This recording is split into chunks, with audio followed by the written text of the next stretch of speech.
Morning. আচ্ছা, আপনার phone কি হয়েছে? কাল থেকে হোয়াটসঅ্যাপে কল দিলাম, তারপরে মেসেঞ্জারে টেক্সট করলাম, নো রেসপন্স। হোয়াটসঅ্যাপ মেসেঞ্জার আমি আর ব্যবহার করছি না, তাই পাচ্ছেন না। কেন? কি হয়েছে? কোনো সমস্যা? সবকিছু ঠিক আছে তো? এতদিন ছিল না, এখন ঠিক করার চেষ্টা করতেছি। এটা আপনার জন্য। ফুল? ফুল কিসের জন্য? তো নতুন জীবনের জন্য। আপনি আপনার বউকে ডিভোর্স দেওয়ার সিদ্ধান্ত নিয়েছেন। আমি যখন শুনেছি, বিশ্বাস করেন কি যে খুশি হয়েছি। আর হ্যাঁ, আপনার নতুন জীবনে আমি আপনার সব সময় পাশে আছি, সেটা আপনি যেভাবেই চান। তাই না?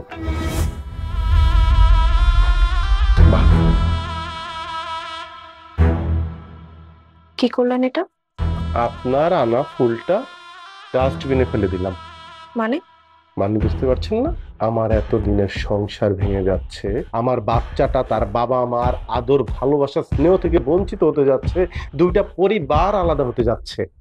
আর সেই জন্য আপনি আনন্দিত খুশি হয়ে আমাকে ফুল দিয়ে অভিনন্দন জানাচ্ছেন।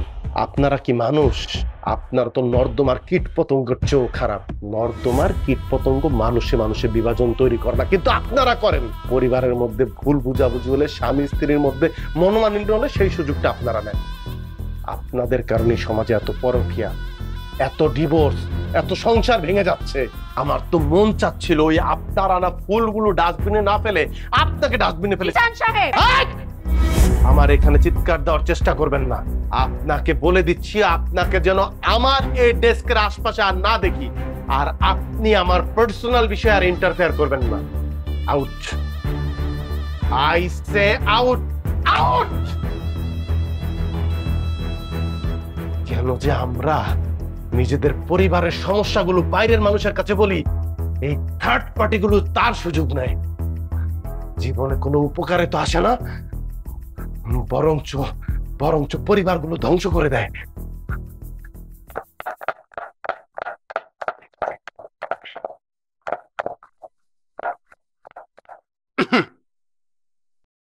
কিছু লাগবে?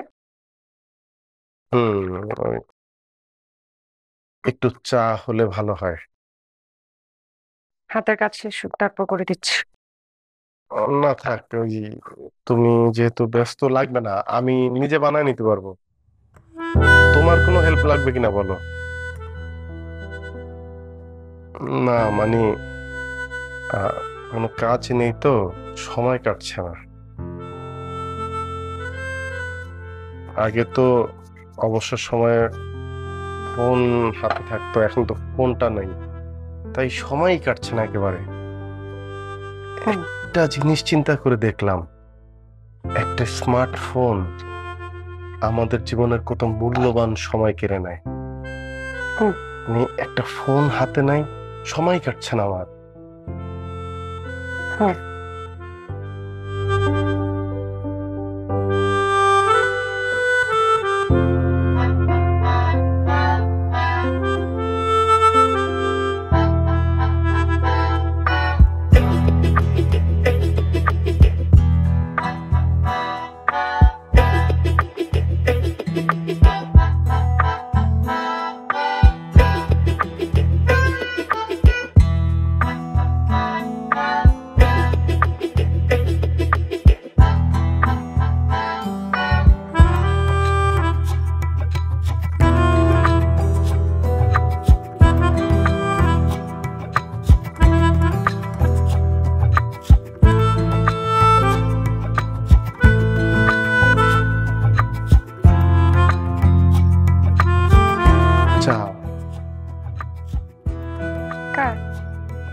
তোমার তোমার আর আমার জন্য বানিয়েছি।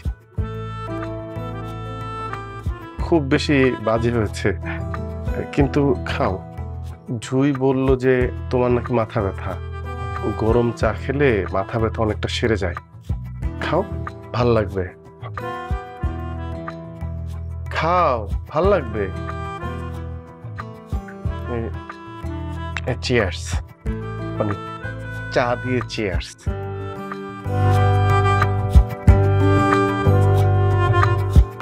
বেশি বাজে হয়েছে তাই না? না, ভালো। সত্যি ভালো হয়েছে। মানে আমি কিন্তু আমার সময় আছে অনেক, তুমি চাইলেই আমি তোমাকে যে কোনো হেল্প করতে পারি।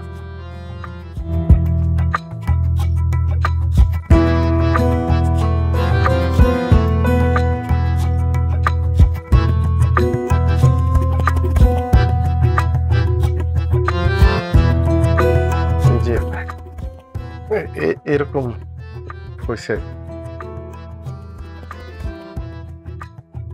মানে আমারটা একটু মানে চামড়া মোটা টাইপের হয়েছে আর কি।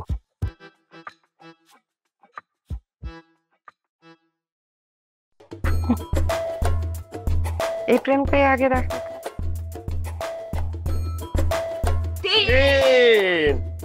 এই যে তোমারটা আমি আবার কেটে দিলাম। তুমি কেন সবসময় আমার গুটিটা কাটতেছো? আহা, তোমার গুটি বারবার আমার সামনে পড়ছে তাই কাটছি। আর তাছাড়া যদি তোমার গুটি আমি না কাটি তাহলে তো তুমি জিতে যাবে, আমি হেরে যাব। তুমি দিদার গুটিগুলো কাটতে পারতেছো না, আমার গুটিগুলো কি শুধু কাটতে হবে? সো হ্যাঁ, আমার পোলা আমার গুটি কাটবো কেন? ও আমার পোলা হয় না? বাবাও তো আমার ছেলে হয়, বাবা না আমাকে মা বলে ডাকে। বাহ, অংশীদার তো একজন বাড়ছে। মা, আমার ছোট মায়ের কথা শুনছো তুমি? তাই তো দেখতেছি আমার কাছ থেকে আমার পোলারে কারিয়া নেওয়ার মতলব করতেছে। কি দুষ্টু মাইয়া বানাইছস তুই। কি হয়েছে? আমার মেয়ের মন খারাপ কেন? বাবা আর দিদা মিলে আমার সবগুলো গুটি কেটে দিচ্ছে। এই মোটেও না, আরে ওর গুটি বারবার আমার সামনে পড়ছে, তাহলে আমি কি করব? এটা কিন্তু একদম ঠিক না আম্মা। আপনি আর আপনার ছেলে মিলে আমার মেয়ের সব গুটি কেটে দিবেন, তাই কি হয়? কোনো সমস্যা নেই, আমি আর আমার মেয়ে এখন একসাথে জোট বেঁধে খেলবো। এখন আমি আর আমার মেয়ে জুটি হয়ে খেলবো। খেলা এগুলো আমার সাথে।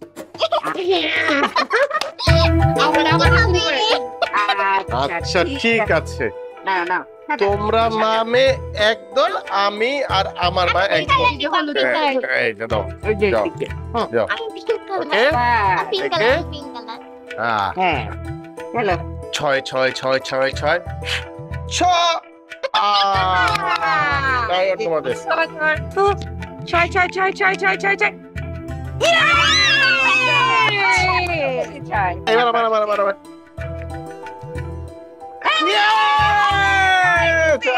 এই যে আমার একটা উঠলো। আমার ছেলের ছয় উঠছে। ভার্চুয়াল জগৎ আমাদের এমন সুন্দর মুহূর্তগুলো কেড়ে নিয়েছিল। পারিবারিক এই সম্পর্ক থেকে তো আমরা অনেক দূরে সরে যাচ্ছিলাম। আহা, কতদিন পর সবাইকে একসাথে এরকম হাসি খুশি দেখছি।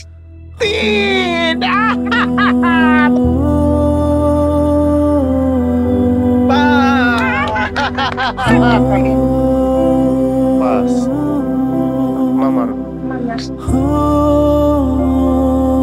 খেলো খেলো খেলো খেলো খেলো খেলো। এবার তোমার। তোমার এই যে একে খাওয়া হয়ে গেছে তো। হ্যাঁ, এবার আমার চার উঠছে। হ্যাঁ হ্যাঁ, খেলো খেলো খেলো।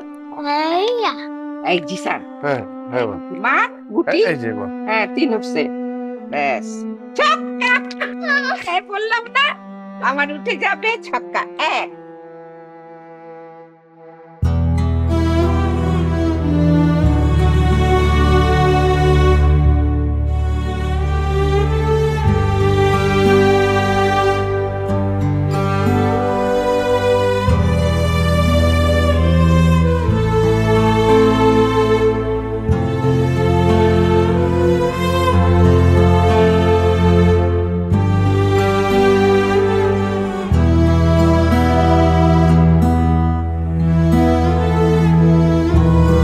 এই জায়গাটার কথা তোমার মনে আছে? মনে থাকবে না কেন? বিয়ের আগে এখানে কত এসেছি। এখানে এসেই তো আমরা স্বপ্ন দেখেছিলাম না? হ্যাঁ, তখনকার সময়টা কত সুন্দর ছিল তাই না? কারণ সেই সময় মানুষটাও তো অনেক সুন্দর ছিল। সব দোষ কি আমার? না, হয়তো আমার এখন আর এসব বলে লাভ কি? কত স্বপ্ন নিয়ে, কত আশা নিয়ে আমরা জীবন শুরু করেছিলাম, ধীরে ধীরে আমরা নিজেরাই নিজেদেরকে সময় দিতে পারলাম না। ওই যে বাচ্চাটা,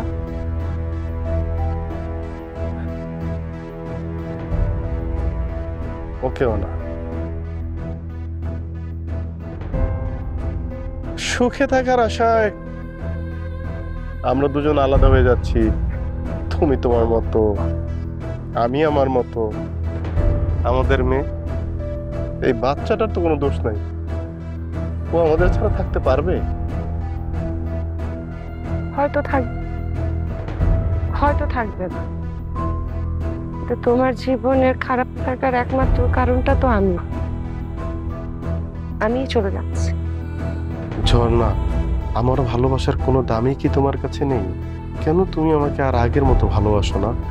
আমাদের তো সারা জীবন একসাথেই থাকার কথা ছিল, তাহলে কেন আমাদের পথ আজ আলাদা হয়ে যাচ্ছে? আমরা তিনজন মিলে একসঙ্গে খেলবো, আসো আসো আসো।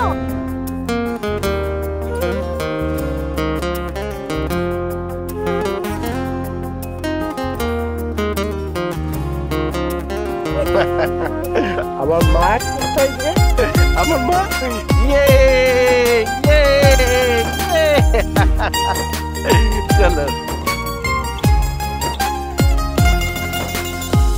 তোর চোখেতে চেয়ে থাকি একটা পলক ছাড়া, আমার মনের মধ্যিখানে তুই ছাড়া যে পড়া। তোর চোখেতে চেয়ে থাকি একটা পলক ছাড়া, আমার মনের মধ্যিখানে তুই ছাড়া যে পুরা। তোর মোহেতে আটকে আছে আমার মন পারা, আমার মন পারা, আমার মন পারা। তোর চোখেতে চেয়ে থাকি একটা পলক ছাড়া, আমার মনের মধ্যিখানে তুই ছাড়া যে পুরা।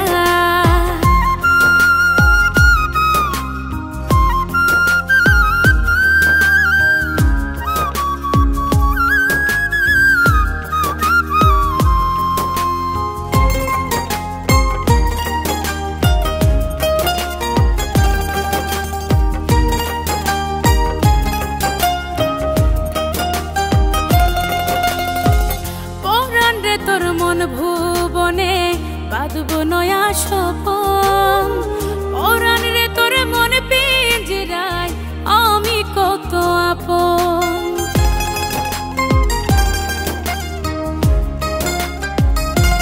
ও জান রে তোর মন ভুবনে বাঁধবো নয়া স্বপন, জান রে তোর মন পিঞ্জিরায় আমি কত আপন। সবকিছু রে দিয়া ফাঁকি তোর টানেতে ফিরে আসি, বুকের গভীর থেকে আমি তোরেই ভালোবাসি। তোর চোখেতে চেয়ে থাকি একটা পলক ছাড়া, আমার মনের মধ্যিখানে তুই ছাড়া যে পড়া।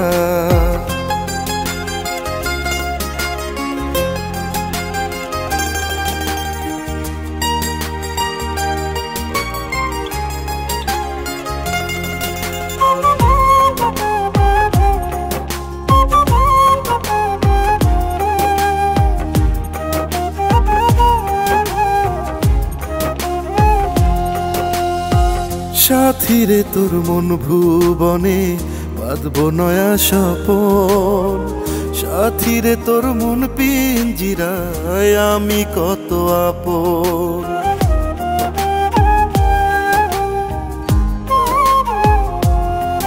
ও ননাই রে তোর মন ভুবনে বাঁধবো নয়া স্বপন, ননাই রে তোর মন পিঞ্জরায় আমি কত আপন। ইচ্ছে করে তোরে নিয়া আসমানে ঘর বানাই, তুই যে আমার পরাণ পাখি দুনিয়া তুমি এখানে দাঁড়িয়ে আছো কেন? মা, জুই, আমরা সবাই রেডি, চলো চলো চলো আসো। ঝর্ণা, কে? তোমাকে আজকে খুব সুন্দর লাগছে। Thank you. চলো চলো। কি? ফোন। আরে ধর, আমি ফোন দিয়ে কি করব? চলো, মুভি টাইম চলে যাচ্ছে, চলো। এটা তোমার ফোন, স্মার্টফোন। আরে বাবা, আমি স্মার্টফোন দিয়ে কি করব? আমার বাটন ফোন ভালো লাগে, আমার এখন স্মার্টফোন ভালো লাগে না। আজকে আমাদের শর্তের 1 মাস পূর্ণ হলো।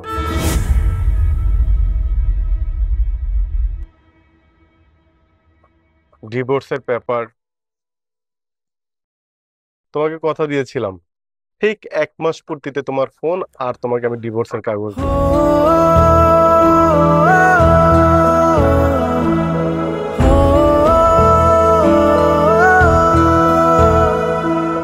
তুমি সিগনেচার করেছো? ভয় পেও না, আমি সিগনেচার করে দিব।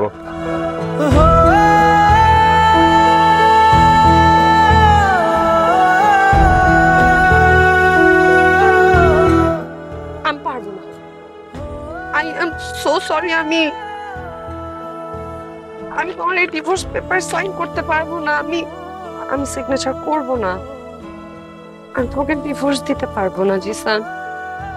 আমি ডিভোর্স চাই না। আমি চাই না আমাদের মেয়েটা জীবনটা নষ্ট হয়ে যাক।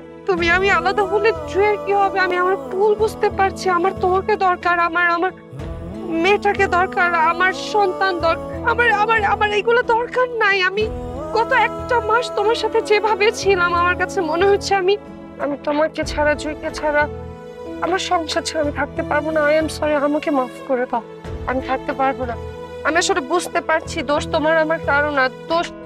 দোষ এই ফোনের, স্মার্টফোনের দোষ, আমাকে না। আমি সরি। দোষটা ওই স্মার্টফোনের না, দোষটা আমাদেরই। এই যে আমার কথাই ধরো, অফিস শেষে যতটুকু সময় পেয়েছি ভার্চুয়াল জগৎ থেকে পাওয়া বন্ধু বান্ধবদের সাথে চ্যাট, ফোন আলাপ করেই কাটিয়েছি। ফোনের স্ক্রিনের দিকে তাকিয়ে থাকতে সময় পার করেছি। তোমাদের দিকে তাকানোর সময় পেলাম কোয়া? যখন মার খোঁজ খবর নেওয়ার কথা, তোমাকে সময় দেওয়ার কথা, বাচ্চাকে নিয়ে ঘুরতে বেড়াতে যাওয়ার কথা, সেই সময়টাতে আমি ইন্টারনেট জগতে ঘুরে বেরিয়েছি, মানুষের ভিডিও দেখে হেসেছি। কিন্তু পরিবারের লোকজনের হাসি কান্নার ভাগিদার তো আমি হতে পারিনি। যাও না, অনেক ক্ষেত্রে তোমার কান্নার কারণ হয়েছি আমি। মোবাইলের অতিরিক্ত ব্যবহার, তথ্য প্রযুক্তির অতিরিক্ত ব্যবহার এক ধরনের নেশা। মাদক দ্রব্য সেবন হচ্ছে অনেক ভয়ঙ্কর নেশা। ব্যক্তি, পরিবার, সমাজ, দেশ সব ধ্বংস করে দিচ্ছে দিনে দিনে। তুমি দেখো এই সমাজে কত পরকীয়া, ডিভোর্স খুবই স্বাভাবিক ঘটনা এখন আমাদের সমাজে। তুমি আমার বন্ধু লেলিনকে চিন্তা না? লেলিনের ছোট 2টা বাচ্চা, এলিন, জাবের। সেই এলিন জাবেরের মা ওদের ফেলে রেখে আরেক পুরুষের হাত ধরে চলে গেছে। ফেসবুকে পরিচয় হওয়া একটা মানুষের সাথে। ওই ছোট ছোট বাচ্চা 2টার দিকে না তাকানো যায় না। আমার বন্ধু লেলিন একদম ভেঙে পড়েছে। আর সেই মহিলা মানে লেলিনের আগের ওয়াইফ, সেও কিন্তু সুখে নেই। 7 দিনের মাথায় ওই লোকটা যার সাথে ফেসবুকে পরিচয় হয়েছে, লেলিনের ওয়াইফকে রেখে চলে গেছে তার সর্বস্ব নিয়ে। ভার্চুয়াল জগতে পরিচয় মানুষগুলোকে আমরা অতি দ্রুত খুব বিশ্বাস করে ফেলি। আমরা ঠকার পর বুঝতে পারি আমাদের জীবনে কি ঘটে গেছে। এরকম হাজার হাজার উদাহরণ আছে এই সমাজে। কোনোটা আমরা জানি, কোনোটা আমরা জানি না। ফোনের কিন্তু কোনো দোষ নাই, তথ্য প্রযুক্তিরও কোনো দোষ নেই। এগুলো উদ্ভাবন হয়েছে মানুষের কল্যাণের জন্য, আমাদের জীবনকে আরো দ্রুত করার জন্য, সহজ করার জন্য। কিন্তু এর অতিরিক্ত ব্যবহার আমরা আমাদের জীবনকে শেষ করে দিচ্ছি। প্রয়োজনের তুলনায় বেশি ব্যবহার বন্ধ না করব, ততদিন আমাদের মধ্যে মায়া তৈরি হবে না। যখন আমরা একে অপরকে সম্মান করব না, সময় দিব না, আমার জুয়ের মতো অনেক সন্তান তার বাবা মা হারাবে। আমি বুঝতে পারছি Jisan. I am so sorry. আমার স্মার্টফোন লাগবে না, আমার একটা স্মার্ট হাজবেন্ড লাগবে, আমার একটা স্মার্ট সন্তান লাগবে, আমার একটা স্মার্ট সংসার লাগবে। আমি ফোন দিয়ে কি করব যদি আমার কাছে তোমরা না থাকো? আমি তোমাকে ছাড়তে পারবো না, আমি মরে যাব। আমার স্মার্টফোনের দরকার নেই, আমার তোমাদের দরকার। প্লিজ, আমি সাইন করতে পারবো। আমি তোমাকে ডিভোর্স দিব না। তাহলে আজকে থেকে এইটাই আমাদের প্রতিজ্ঞা। অবশ্যই ইন্টারনেট স্মার্টফোন আমাদের উপকারের জন্য এসেছে, সেটা যেন শুধুমাত্র আমাদের উপকার পর্যন্তই থাকে। আমরা যেন এমন ব্যবহার আর কোনোদিন না করি যেটা আমাদের আপনজনকে আমাদের কাছ থেকে দূরে নিয়ে যায়। কোনোদিন করবো না। সত্যি সত্যি। ছিড়ো ছিড়ো এটাকে, ছিড়ো।